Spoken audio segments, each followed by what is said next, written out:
నమస్తే, నేను Roja. Welcome to Raj news. జనం నాడి బాగా తెలిసిన నేత, జనం కోసం ఎంత దూరమైనా వెళ్ళాలనుకునేటువంటి నాయకుడు, జనంలో ఉండి జనం కోసం పనిచేసేవాడే నిజమైన నాయకుడు అని నమ్మేటువంటి రకం. అందుకే ఆ జిల్లా మొత్తం ఆయనకు కంచుకోట. మంత్రి పదవి దక్కించుకుని ఆయన కళ నెరవేర్చుకున్న తర్వాత జనం కళలు సాకారం చేయడం కోసం పనిచేస్తున్నటువంటి వ్యక్తి దగ్గర ప్రస్తుతం నేనున్నాను. ఆయన ఎవరో కాదు, గృహ నిర్మాణ సమాచార శాఖ మంత్రి కొలుసు పార్థసారథి గారు. నమస్కారం అండి పార్థసారథి గారు, ఎలా ఉన్నారు సార్? మేడం. సో మొత్తానికి కూటమి ప్రభుత్వం అధికారంలోకి వచ్చి దగ్గరగా ఏడాది పూర్తవుతోంది. సో ప్రజల సంతృప్తిని ఎంతవరకు చూరగొన్నారు అని అనుకుంటున్నారు మీరు? ప్రజలందరూ కూడా ఒక దుర్మార్గమైన పరిపాలన నుంచి ఒక ప్రజాస్వామ్య పరిపాలనలోకి, ఒక దూరదృష్టి కలిగిన నాయకుడి పరిపాలనలో ఉన్నామనే సంతృప్తి ప్రజలకి కలిగించగలిగాం. ఇంకా వారి ఎక్స్పెక్టేషన్స్ చాలా ఎక్కువగా ఉన్నా కూడా వారి ఎక్స్పెక్టేషన్స్ని తీర్చడానికి మా ప్రియతమ నాయకుడు చంద్రబాబు నాయుడు గారు కానివ్వండి, కూటమి ప్రభుత్వం కానీ చేస్తున్న కృషిని ప్రజలు గుర్తించారు. అప్పుల తట్టని ఈ ప్రభుత్వం నెత్తి మీద పెట్టారు. దాదాపు 9-10 లక్షల కోట్లు అప్పులతో రాష్ట్ర పగ్గాలు చేపట్టిన చంద్రబాబు నాయుడు గారు కేవలం ఆయనకున్న దురదృష్టి కానివ్వండి, ఆయన అనుభవం కానివ్వండి, ఆయన పరపతి కానివ్వండి, కేంద్ర ప్రభుత్వం నుంచి వస్తున్న సహకారం కానివ్వండి, వీటి మూలంగా సర్వైవ్ ఇంత మంచి పరిపాలన అందించగలుగుతున్నాం. కానీ లేకపోతే చాలా ఇబ్బందికర పరిస్థితులు ఉన్నాయి. జీతాలు కూడా ఇవ్వలేని పరిస్థితులు. గత ప్రభుత్వం నేతి బీరకాయల్లో నెయ్యి ఎంత ఉంటుందో వారు చెప్పిన మాటల్లో సత్యం అంత ఉన్నదని తర్వాత వచ్చిన గ్రహించాం. ఎందుకంటే ఉట్టి సంక్షేమ కార్యక్రమాలతోనే పరిపాలన ప్రభుత్వం అనే విషయం ఏదైతే ఉందో అది నిజంగా భవిష్యత్తుకి ఏ విధంగా గొడ్డలు పెట్టి అవుతుందో ఆయన పరిపాలన మూలంగానే అర్థమవుతుందని చెప్పేసి మనం చేస్తాం. రైతులకి ఎగ్గొట్టారు, విద్యార్థులకి ఎగ్గొట్టారు, మొత్తం అప్పుల భారం చేసేసారు, కాంట్రాక్టర్లకి ఎగ్గొట్టారు, అభివృద్ధి శూన్యం. సో కాబట్టి వీటన్నిటినీ తీసుకుని మరి ముఖ్యమంత్రి గారు చాలా దూరదృష్టితో ఈ రాష్ట్రాన్ని ముందుకు తీసుకెళ్లాలనే లక్ష్యంతో పనిచేస్తూ ఉన్నారు. సో అది ప్రజలు అర్థం చేసుకున్నారు, ప్రజలు సంతృప్తికరంగానే ఉన్నారు. ఇంకా ఏదైతే వారు ఆశిస్తున్నారో త్వరలో వాటన్నిటినీ కూడా అమలు చేయడానికి కూటమి ప్రభుత్వం తయారవుతూ ఉంది. సో ఇచ్చిన హామీలన్నింటినీ ఖచ్చితంగా అమలు చేసేటువంటి దిశలోనే కూటమి ప్రభుత్వం అడుగులు ఉన్నాయి అంటే, మరి అప్పుల రాష్ట్రం అని చూపించి అధికారంలోకి వచ్చినటువంటి కూటమి ప్రభుత్వం ఈరోజు డైవర్షన్ పాలిటిక్స్ ప్లే చేసి ఏవైతే హామీల గురించి విపక్షాలు ప్రశ్నిస్తాయో అని చెప్పి ఇలాంటి డైవర్షన్ పాలిటిక్స్ ప్లే చేస్తోంది అని వైసీపీ ఆరోపిస్తోంది. వైసీపీకి మాట్లాడే హక్కు లేదు. ఈ రాష్ట్రాన్ని ఊబిలో నెట్టేసిన పార్టీ, ఈ రాష్ట్రంలో వ్యవస్థల్ని విధ్వంసం చేసిన పార్టీ ప్రభుత్వం అది. కాబట్టి వాళ్ళకి మాట్లాడే అర్హత లేదని చెప్పేసి నేను భావిస్తా ఉన్నాను. నేను ఈరోజు మేము అమలు చేయలేదు. సూపర్ 6 అనే పథకాలు మేము ఎన్నికల్లో ప్రకటించాం ముఖ్యమంత్రి గారు. దాంట్లో 3 ఇప్పటికే మేము అమలు చేశాం. మిగతావి కూడా ఈ జూన్ మాసంలో తల్లి దీవెన కానివ్వండి, లేకపోతే రైతులకి అన్నదాత సుఖీభవ ఏదైతే ఉందో అది కానివ్వండి, ఇప్పటికే ఎన్టీఆర్ భరోసా, ఇవన్నీ కూడా మేము అమలు చేస్తూ ఉన్నాం. అన్న క్యాంటీన్లు ఓపెన్ చేశాం. రాక్షస యాక్ట్ ఏదైతే ఉందో ల్యాండ్ టైటిలింగ్ యాక్ట్, దాన్ని రద్దు చేశాం. సో ఇవన్నీ కూడా చేస్తున్నాం, తప్పకుండా త్వరలో చేస్తాం. అంటే ఆలస్యం అవటానికి కూడా కారణం ఆ ప్రభుత్వమే. కారణం ఏంటంటే ఆర్థిక పరిపాలన ఏదైతే ఉందో, ఫైనాన్షియల్ డిసిప్లిన్స్ ఏదైతే ఉంటాయో, ఆర్థిక క్రమశిక్షణ పూర్తిగా నాశనం చేశారు. ఎందుకు అప్పులు తీసుకున్నారు, ఆ అప్పులను ఎక్కడ వాడారు, ఏమి సాధించారు, లేదా ఇప్పుడు ఎక్కడ ఎన్ని అప్పులు ఉన్నాయి అనేది కూడా ఒక లెక్కాపత్రం లేకోకుండా, వాళ్ళు ఒక పద్ధతి లేకుండా ఖర్చు పెట్టడం మూలంగా కూడా వాటన్నిటినీ కూడా మరి సరిచేయటానికి ఈ ప్రభుత్వానికి ఇంత సమయం కూడా పట్టిందని చెప్పేసి నేను భావిస్తాను. అయితే జగన్ సీఎంగా ఉన్నప్పుడు, ఆయన హవా బాగా నడుస్తున్నప్పుడు ఆ జగన్ పడవ త్వరలో మునిగిపోబోతోంది అని గ్రహించి బయటకు దూకేసిన మొట్టమొదటి వ్యక్తి మీరు. అంటే జనం నాడిని అంత పర్ఫెక్ట్గా ఎలా పసిగట్టగలిగారు పార్థసారథి గారు? ఇక్కడ సమస్య నాడి లేకపోతే మునిగిపోతుంది అది కాదండి. మనం రాజకీయాల్లోకి వస్తే ఆ రాజకీయాల మూలంగా ప్రజలకి రాష్ట్రానికి ఎంతో కొంత మేలు చేయాలన్న ఆలోచన ఉండాలి. ఆయనకి రాజకీయ లబ్ధి గురించి ఆలోచించారు తప్పితే ప్రజల లబ్ధి ప్రజల భవిష్యత్తు గురించి ఆలోచించలేదు అనేది నా నమ్మకం. ఎందుకంటే మన కుటుంబం తీసుకున్నా కూడా మనం కుటుంబ లగ్జరీ అనండి, లేకపోతే కుటుంబ అవసరాలకి ఖర్చు పెడతాం. ఆ ఖర్చు పెట్టాలంటే ఎంతో కొంత ఆదాయం సాధించాలి. ఆదాయం గురించి ఆలోచించుకోకుండా మన తాతలు ఇచ్చిందో లేకపోతే మన తండ్రి ఇచ్చిందో ఖర్చు పెట్టుకుంటూ పోయామనుకోండి, ఏదో ఒక రోజు మనం అప్పులు పాలైపోతాం. అప్పులు పాలవుతాం మూలంగా మనం ఏమైపోతాం తర్వాత సంగతి. కానీ మన పిల్లలు, మన నెక్స్ట్ జనరేషన్స్ చాలా నష్టపోతాయి. కాబట్టి అది నేను ఎప్పుడు కూడా చాలా సందర్భాల్లో చాలామందితో చెప్పాను నేను. తర్వాత వారు వ్యవహరించే తీరు కానివ్వండి, లేకపోతే ప్రజాస్వామ్య విలువల్ని పాటించడంలో కానివ్వండి, లేకపోతే వ్యవస్థల్ని గౌరవించడంలో కానివ్వండి, అది నేను నాకు అంత సరిపడి నచ్చలేదనేది, నచ్చకపోవటం మూలంగా అక్కడి నుంచి రావాలనుకున్నాను. ప్రజల నాడి ఆ రోజు ప్రెస్ కానివ్వండి, లేదా ప్రజలందరూ కూడా గ్యారంటీగా మళ్ళీ వైసీపీ గవర్నమెంటే వస్తున్నారు. ఆయనైతే వైనాట్ 175 నినాదంతో ముందుకెళ్ళారు. సో కాబట్టి గవర్నమెంట్ ఏది వస్తుంది అనేది కంటే కూడా ఈ రాష్ట్రానికి ఆయన నాయకత్వంలో తీరని నష్టం జరిగింది. దీనికి ఒక అనుభవజ్ఞుడైన నాయకుడు చంద్రబాబు నాయుడు గారు లాంటి నాయకుడు మళ్ళీ పగ్గాలు చేపడితే ఈ రాష్ట్రాన్ని మళ్ళీ ముందుకు తీసుకెళ్ళగలుగుతారు అనే ఆలోచనతో నేను అక్కడి నుంచి ఈ పార్టీలో చేరడం జరిగింది. అయితే వైసీపీ కంటే టీడీపీలోనే మీకు ప్రాధాన్యత ఎక్కువగా ఉంది. అంటే మంత్రి పదవి ఇచ్చారు. అంటే మీకున్నటువంటి ఇన్ని సంవత్సరాల రాజకీయ అనుభవమా, లేదంటే పార్టీ హైకమాండ్కు మీ పైన ఉన్నటువంటి నమ్మకమా? వైఎస్ఆర్ కాంగ్రెస్ పార్టీలో బహుశా నాబోటి వాళ్ళకి స్థానం ఉండకపోవచ్చు. ఎందుకంటే అప్పుడు మంత్రులు వ్యవహరించిన తీరు కానీ, మాట్లాడిన తీరు కానివ్వండి, అవన్నీ చూస్తే ఆ తీరులో నేను ఎమ్మడలేననేది నేను కూడా చాలా సందర్భాల్లో చెప్పాను. ప్రీతమ నాయకుడు, మా నాయకుడు చంద్రబాబు నాయుడు గారు కానివ్వండి, మా యువ నాయకుడు లోకేష్ గారు కానివ్వండి, మరి నేను నాకున్న అలవాటు ఏంటంటే ఎక్కువగా ప్రజల్లో ఉండి ఎవరొచ్చినా కూడా అతి చిన్న కార్యకర్త నుంచి ఎంత పెద్దవాళ్ళు వచ్చినా కూడా నాకు చేతనైన పని, నాకు చేతనైన సహాయం చేసి వాళ్ళని సంతృప్తి పరచడానికి, వాళ్ళ సమస్యని పరిష్కరించడానికి కృషి చేయటం నా అలవాటు. అదేవిధంగా ప్రజలు నన్ను ఆదరిస్తూ వచ్చారు. నా కుటుంబ నేపథ్యం కానివ్వండి, లేకపోతే నా వ్యవహార శైలి కానివ్వండి, జిల్లాలో చాలా ప్రాంతాల్లో మరి చాలామంది అభిమానులు కానివ్వండి, లేకపోతే మా వర్గీయులు కానివ్వండి, వాళ్ళందరూ నన్ను అభిమానించడం జరుగుతూ ఉంది. వారి ఆశీర్వాదం మూలంగా నేను ఈ స్థాయికి వచ్చాను. బహుశా ప్రజల్లో నాకున్న ఆదరాభిమానులు కానివ్వండి, లేకపోతే నేను కష్టపడే తీరు కానివ్వండి, సో ముఖ్యమంత్రి గారు నన్ను ఆదరించి ఆశీర్వదించారు. భగవంతుడితో పాటు చంద్రబాబు నాయుడు గారు, లోకేష్ గారు కూడా అదేవిధంగా నా నియోజకవర్గ ప్రజలు, నియోజకవర్గం మారినా కూడా నూజివీడు టోటల్గా కొత్త నియోజకవర్గం. నేను ఎప్పుడు కూడా అటు సైడు ఎప్పుడు రాజకీయంగా నాకు అంత సంబంధాలు లేవు. అయినా కూడా ఆ నియోజకవర్గ ప్రజలు నన్ను ఆదరించారు. భగవంతుడితో పాటు చంద్రబాబు నాయుడు గారు, లోకేష్ గారు ఆశీర్వదించారు.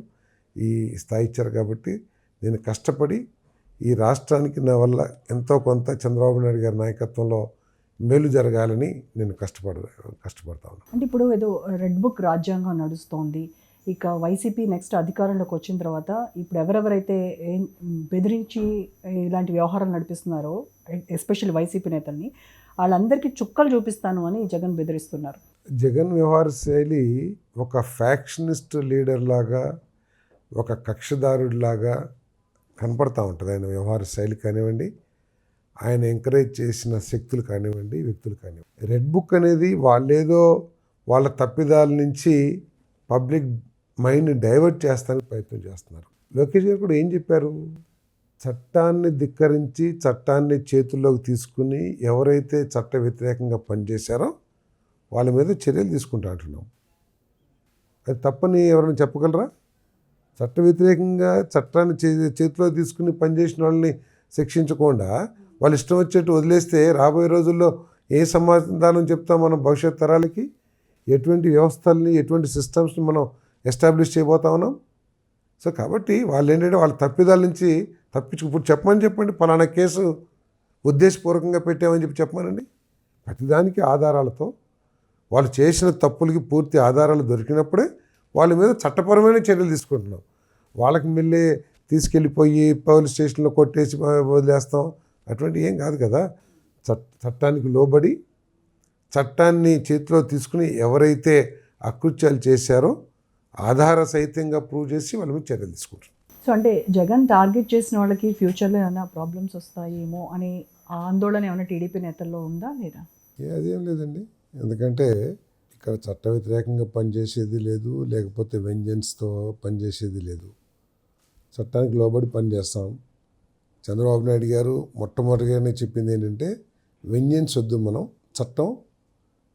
చట్టం ప్రకారం వాళ్ళు ఆ డిపార్ట్మెంట్ పనిచేసుకుంటారు. అంతేగాని మనం టోటల్గా రాష్ట్ర అభివృద్ధి మీద మన యువకులకి ఉపాధి అందించడం కోసం, మనం ఉపాధి అవకాశాలు కల్పించడం కోసం మనం కృషి చేద్దాం.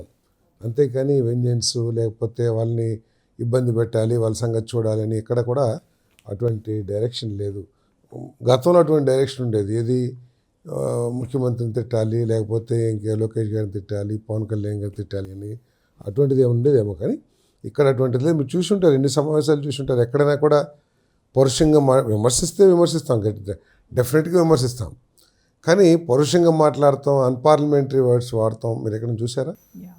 డ్యూటీస్ నిర్వర్తించడంలో కూడా చట్టాన్ని అతిక్రమించమని ఎక్కడ కూడా ముఖ్యమంత్రి గారి దగ్గర చట్టాన్ని అతిక్రమిస్తే మీరు అందరూ కూడా ఇబ్బంది పడతారు అనే సూచన తప్పితే, కాబట్టి అటువంటి భయం మాకేంది. హుందా రాజకీయాలు చేస్తారు. హుందా రాజకీయాలు కేవలం దృష్టి అంతా ఈ రాష్ట్రాన్ని గాడిని పెట్టాలి, ఈ రాష్ట్రాన్ని అభివృద్ధి చేయాలి, మన పిల్లలకి అంటే మన రాబోయే భవిష్యత్ తరాలకి మంచి ఉపాధి అవకాశాలు, మంచి పునాదులు ఏర్పాటు చేయాలనేది లక్ష్యం. అదే జగన్ హయాంలో పనిచేసిన అంటే ఇంటెలిజెన్స్ చీఫ్గా పనిచేసిన ఐపీఎస్ ఆఫీసర్ అరెస్ట్ అయ్యారు.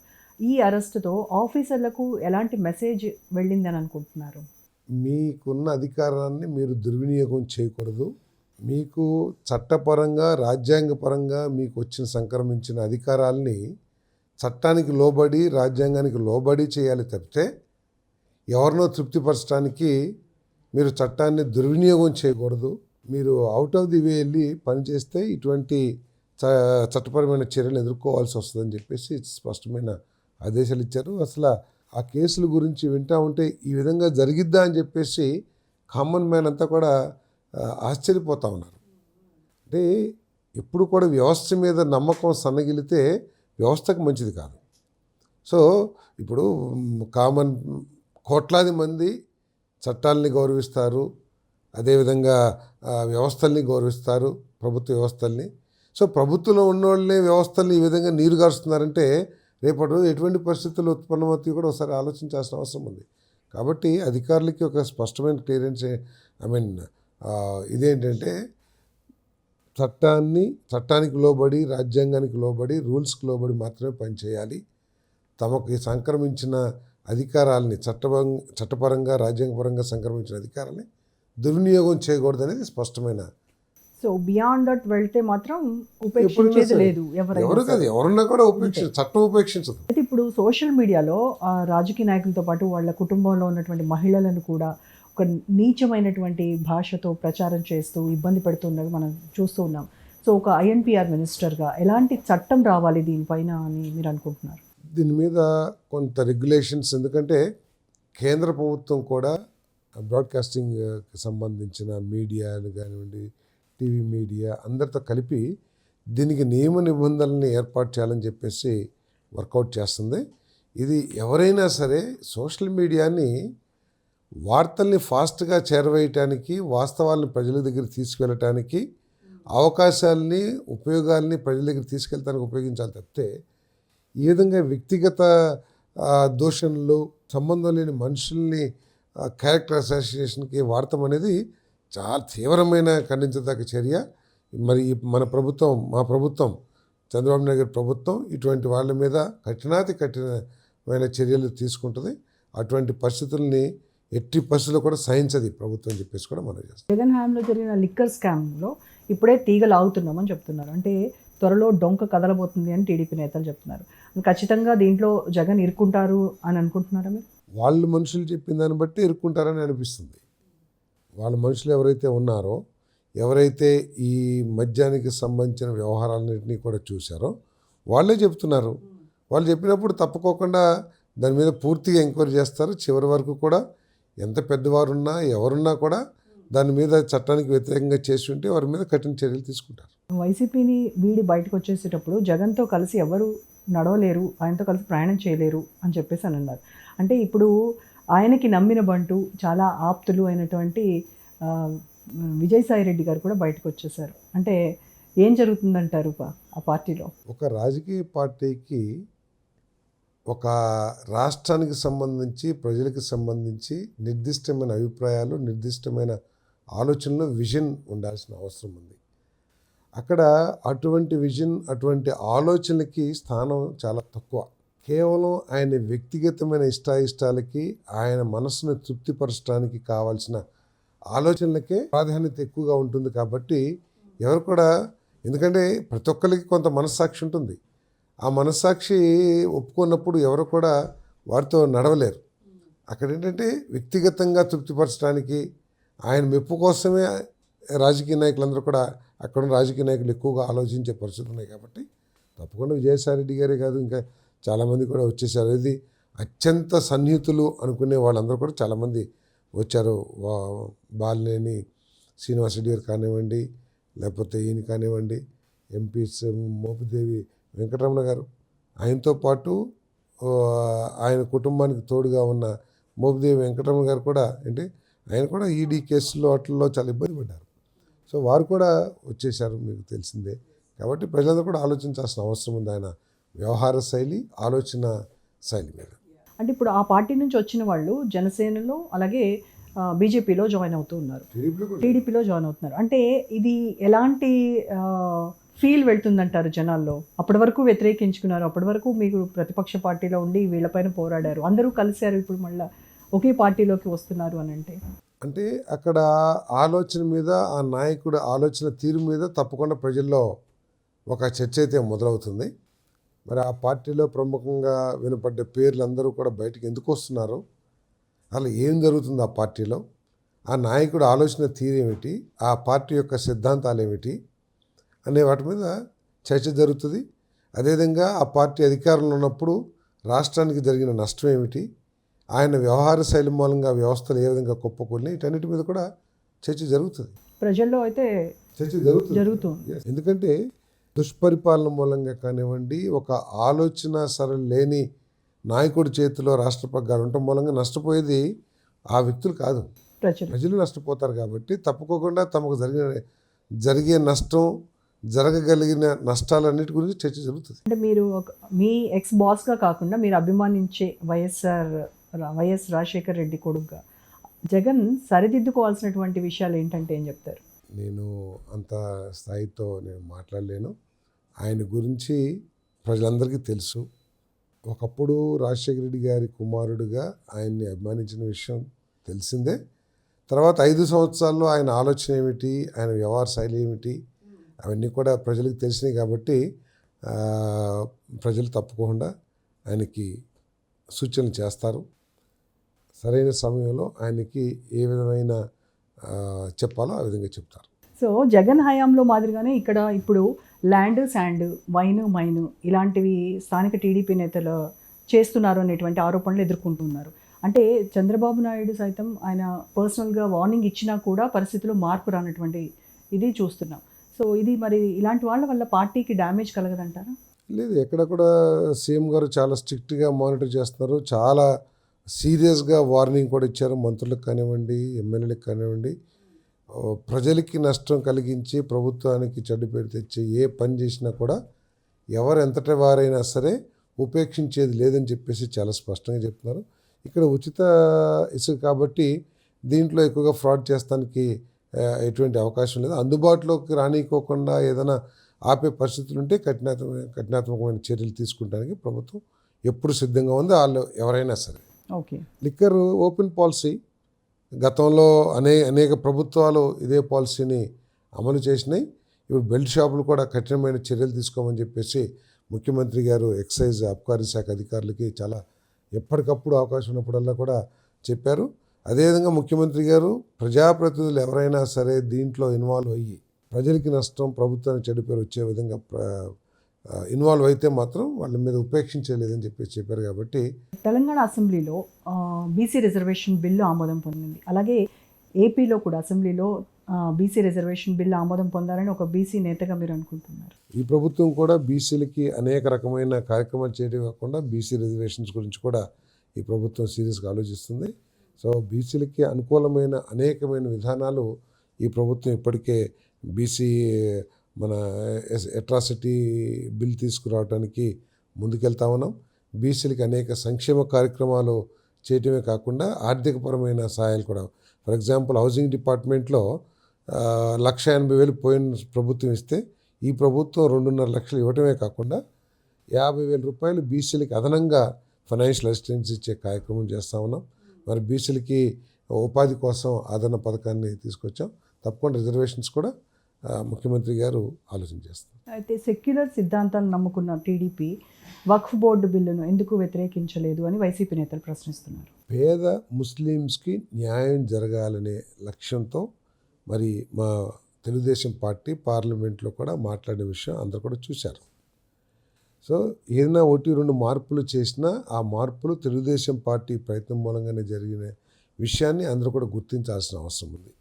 ఏదేమైనా సరే ఆంధ్రప్రదేశ్లో అన్ని మతాల విశ్వాసాలని గౌరవించడం జరుగుతుంది. ఎవరి మత విశ్వాసాలని కూడా కించపరచడం కానీ అగౌరవపరచడం కానీ చేయదని చెప్పేసి కూడా ఈ సందర్భంగా నేను తెలియజేస్తాను. ఓకే, తమిళనాడులో స్టాలిన్ కొడుక్కి డిప్యూటీ సీఎం పదవి ఇచ్చారు. అలాగే ఏపీలో కూడా నారా లోకేష్ని డిప్యూటీ సీఎం చేయాలి అనేటువంటి వాదనలు వినిపిస్తూ ఉన్నాయి. అభిమానులు ఆశించడంలో తప్పులేదు. ఆయన ఎఫిషియన్సీ కూడా ఆ పదవికి అర్హుడే. కానీ ముఖ్యమంత్రి గారు తీసుకోవాల్సిన నిర్ణయం, లోకేష్ గారు ఎప్పుడు కూడా నాకు ఆ పదవి కావాలి ఈ పదవి కావాలని ఆ తాపత్రయపడే మనిషి కాదు. ఆయనకి అప్పచెప్పిన బాధ్యతల్ని చక్కగా సిన్సియర్గా ప్రజలకి మేలు జరిగే విధంగా ఆలోచించి దాని మీద కష్టపడి పనిచేయటమే ఆయన పనితీరని చెప్పేసి నేను చాలా స్పష్టంగా చెప్పగలను. ఆయన కృషి మూలంగానే మరి పారిశ్రామికంగా ఈ రాష్ట్రానికి మేలు కూడా జరిగిందని చెప్పేసి మనం చేస్తాను. ఒక సమగ్రమైన విద్యా విధానాన్ని తీసుకొచ్చి స్టూడెంట్స్కి, పిల్లలకి మెరుగైన విద్యా అవకాశాలు, ఏదో పైన బిల్డింగ్లు, రంగులు, టేబుల్ వేస్తాం కాకుండా 16,637 టీచర్స్ అపాయింట్మెంట్స్ ఆయన కృషి మూలంగానే జరిగింది. ఓకే, అదేవిధంగా ఇంటర్మీడియట్ స్టూడెంట్స్కి కూడా మధ్యాహ్న భోజనం పథకం పెట్టాలని ఆలోచన కూడా ఆయన ప్రయత్నం మూలంగా జరిగింది. అదేవిధంగా ఐటీ రంగంలో అనేక అభివృద్ధి కార్యక్రమాలు చేయటమే కాకుండా ఇక్కడికి అనేక కంపెనీలు కూడా టీసీఎస్ కానివ్వండి, లేకపోతే ఇవన్నీ కూడా వస్తూ ఉన్నాయి. ఆస్లరీ మిట్టల్ ఆయన ప్రయత్నం మూలంగానే వచ్చింది. మరి ఆయన ప్రత్యేకంగా అమెరికా వెళ్ళి ఆయన ప్రయత్నం మూలంగా అనేక కంపెనీలు ఆంధ్రప్రదేశ్లో పెట్టుబడి పెడతానికి రావడం జరుగుతుంది. కాబట్టి ఎఫిషియన్సీ పరంగా చూస్తే, అర్హత పరంగా చూస్తే ఆయన అన్నిటికీ అర్హుడే. కానీ ఆయన ఎప్పుడు కూడా పదవుల కోసం తాపత్రయపడే వ్యక్తి కాదు. ఇది డిప్యూటీ సీఎం ఇవ్వాలా లేకపోతే ఏం చేయాలనేది పూర్తిగా మా అధినాయకుడు మా ముఖ్యమంత్రి చంద్రబాబు నాయుడు గారు. గృహ నిర్మాణ శాఖ మంత్రిగా కూడా ఉన్నారు. అయితే పేదలకు ఇళ్ళు నిర్మాణానికి సంబంధించి మీరు ఇచ్చినటువంటి హామీ ఎంతవరకు అమలైందనుకో? పేదవాడు అర్హత ఉన్న ప్రతి పేదవాడికి ఇల్లు నిర్మించాలనేది ముఖ్యమంత్రి గారు చేసిన సూచన మాకు. కాబట్టి ఆ దిశలోనే మేము పనిచేస్తూ ఉన్నాము. గత ప్రభుత్వం చేసిన అవకతవక కార్యక్రమాల మూలంగా ఈరోజు గృహ నిర్మాణం కొంత ఇబ్బందులు ఎదుర్కొంటూ ఉంది. ఎందుకంటే వాళ్ళు ఇళ్ల స్థలాలు ఇచ్చారు. ఇళ్ల స్థలాలు నివాసయోగ్యమా కాదా అనే ఆలోచన లేకోకుండా వాళ్ళు ఇష్టం వచ్చినట్లు కొండగట్టుల్లో, లేకపోతే ఊరికి దూరంగా, లేకపోతే శ్మశానాల్లో, కొండల వాలుల్లో ఇష్టం వచ్చినట్లు ఇచ్చారు.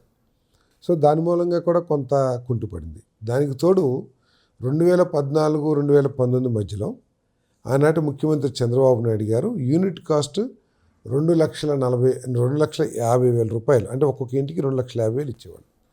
ఆ 2,50,000 కూడా పూర్తిగా రాష్ట్ర ప్రభుత్వం నిధులు. కానీ తర్వాత వచ్చిన ప్రభుత్వం, కేంద్ర ప్రభుత్వం 1,50,000 గ్రాంట్ డబ్బులు ఇస్తూ ఉంటే ఈ ప్రభుత్వం 2.5 లక్షలు అదనంగా ఇచ్చినట్లయితే మొత్తం 4 లక్షలు అయ్యేది. కానీ చంద్రబాబు నాయుడు గారు ఇచ్చిన 2.5 లక్షల్ని 30,000కి తగ్గించి 2,20,000 ఎగ్గొట్టడం జరిగింది రాష్ట్ర ప్రభుత్వం నుంచి. సో యూనిట్ కాస్ట్ని 2.5 లక్షలు ఉన్నదాన్ని 1,80,000కి తగ్గించాడు. తగ్గించడమే కాకుండా చంద్రబాబు నాయుడు గారు వారు ముఖ్యమంత్రిగా ఉన్నప్పుడు మరి ఒక్కొక్క బీసీలకి ఎస్సీలకి 50,000, ఎస్టీలకి 75,000, పీజీటీవీస్కి ₹1,00,000 అదనంగా ఆర్థిక సాయం. ఎందుకంటే వారు ఆర్థికంగా వెనుకబడి ఉన్నారు, ఇబ్బందుల్లో ఉన్నారు, వారు ఇల్లు కట్టుకోవాలంటే కొద్ది కష్టపడుతున్నారనే ఉద్దేశంతో అడిషనల్ ఫైనాన్షియల్ బెనిఫిట్ ఇచ్చారు. దాన్ని కూడా రద్దు చేసింది జగన్మోహన్ రెడ్డి ప్రభుత్వం. సో ఈరోజు మళ్ళీ ఎస్సీలకి ఎస్టీలకి కాకుండా బీసీలకు కూడా మనం ఫైనాన్షియల్ సపోర్ట్ చేయాలనే ఉద్దేశంతో ఎస్సీ బీసీలకేమో ₹50,000, ఎస్టీలకి 75 ₹1,00,000 ఇచ్చే కార్యక్రమాన్ని అదనంగా చేస్తా ఉన్నాం. మరి PMAY 2.0లో యూనిట్ కాస్ట్ని 1,80,000 నుంచి 2.5 లక్షలకి పెంచి 1,50,000 కేంద్ర ప్రభుత్వం, ₹1,00,000 రాష్ట్ర ప్రభుత్వం ఇచ్చే కార్యక్రమాన్ని కూడా చేయబోతా ఉన్నాం. మరి ముఖ్యమంత్రి గారి లక్ష్యం అంతేకాకుండా 2 సెంట్లు 3 సెంట్లు కూడా ఇవ్వాలని చెప్పేసి కృతనిశ్చయంతో ఈ ప్రభుత్వం ఉంది. దానికి కావాల్సిన చర్యలు తీసుకోవడానికి ప్రభుత్వం సిద్ధమవుతుందని చెప్పేసి కూడా మనం చేస్తాం. రైట్. అయితే విజయవాడ వంటి వరద ప్రభావిత ప్రాంతాల్లో ఈ ఇళ్ల నిర్మాణానికి సంబంధించి, అలాగే వాళ్ళ పునరావాస కేంద్రాలకు సంబంధించి ముందస్తుగా ఎలాంటి చర్యలు తీసుకుంటున్నారు? అమరావతిలో కొన్ని వాగుల మూలంగా, కొన్ని డ్రైనేజ్ మూలంగా ఆ సమస్య ఉంటే దాన్ని నిర్మూలించడానికి భవిష్యత్తులో ఈ అధిక వర్షాల మూలంగా కానివ్వండి, వరదల మూలంగా కానివ్వండి, అమరావతి ప్రజలకి ఎటువంటి నష్టం జరగకోకుండా కావాల్సిన అరేంజ్మెంట్స్ అవన్నీ కూడా ప్రభుత్వం చేస్తూ ఉంది. వాటికి కావాల్సిన ప్రాజెక్ట్స్ని కూడా ఆల్రెడీ ప్రారంభించాం. కానీ అమరావతిలో ఎటువంటి ముప్పు కూడా ఉండదు. ఓకే.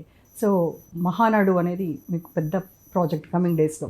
సో అది కడపలోనే పెట్టాలి అనేటువంటిది సంకల్పం వెనుక రీజన్? రాష్ట్రంలో ఒక్కొక్క ప్రాంతంలో ఒక్కొక్క సంవత్సరం నిర్వహిస్తూ ఉంటారు.